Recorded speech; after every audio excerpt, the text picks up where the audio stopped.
राहुलवाडी फुलेनगर येथे सागर विठ्ठल जाधव या इसमावर हल्ला करणाऱ्या फरार आरोपीस पोलिसांनी घेतलं ताब्यात। पंचवटी पोलीस स्टेशन गुन्हे शोध पथकाची कामगिरी।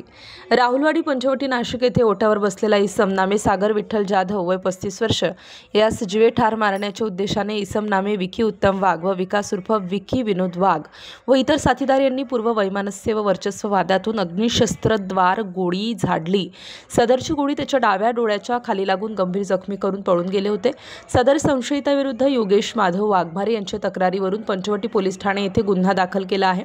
सदर गुन्ह्यात आज पायतोच्या तपासात एकूण 13 आरोपी अटक करण्यात आलेले असून सदर गुन्ह्यात अद्याप 9 आरोपी फरार असून त्यांचा शोध सुरू आहे।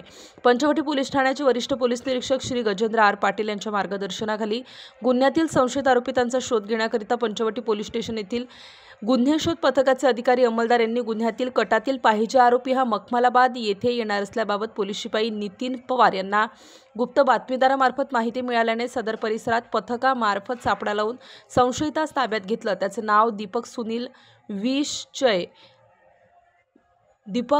विश वय 33 वर्ष। सदर आरोपितास गुन्ह्याच्या तपासाकामी अटक करण्यात आलेली आहे।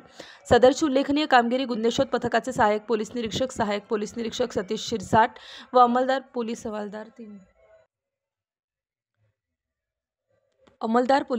391 शिंदे, पोलीस हवालदार महेश नांदुर्डीकर, पोलीस हवालदार काळे, पोलीस नाईक लोणारे, पोलीस शिपाई गायकवाड, पोलीस शिपाई अंकुश काळे, पोलीस अंमलदार परदेशी, पोलीस अंमलदार बाहीकर, पोलीस शिपाई वायकंडे, पोलीस शिपाई चितळकर, पोलीस शिपाई पवार, पोलीस शिपाई देशमुख, पोलीस शिपाई अमित शिंदे, महाराष्ट्र पोलीस शिपाई शिंदे अशांनी पार पाडली आहे।